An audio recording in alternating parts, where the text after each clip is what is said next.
अंधारे काळे शिंदे गटात येणार, अहिरांनी सांगितलं अंधारे। ठाकरेंचे विश्वासू आणि विधान परिषदेचे आमदार सचिन अहिर यांनी शिंदे गटाकडून उपसभापती पदाचा अर्ज भरला आणि सर्वांनाच धक्का बसला। ठाकरे गटाचे आमदार अहिर शिंदे गटाकडून कसे उमेदवारी अर्ज दाखल करतायत असा प्रश्न सर्वांनाच पडला होता।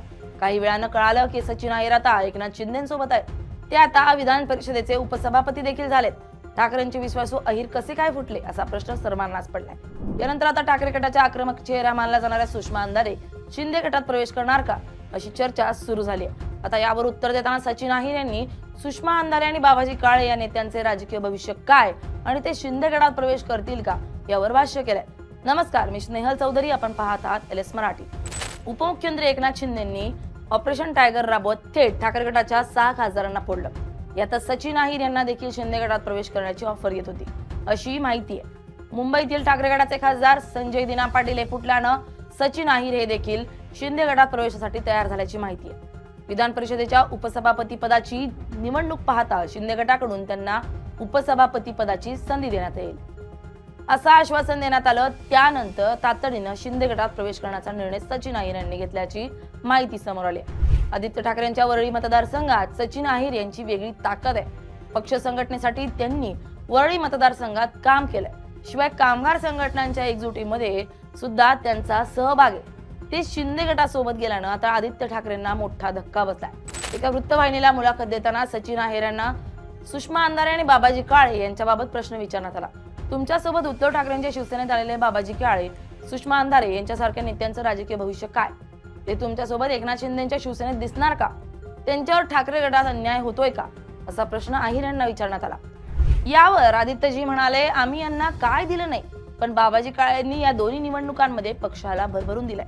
पक्षातील 20 आमदारांपैकी 52,000चे सर्वात जास्त लीड घेऊन बाबाजी काळे निवडून आले। यामध्ये त्यांचं स्वतःचं कौशल्य होतंच, पण त्यांना जिल्हा संपर्क प्रमुख करून पक्षानेही साथ दिली होती। आता पुढे काय निर्णय घ्यायचा हा त्यांचा वैयक्तिक अधिकार आहे असं सचिन अहिर म्हणाले। तसंच सचिन अहिर यांनी सुषमा अंधारे यांच्याबाबत बोलताना आक्रमक भूमिका घेतली।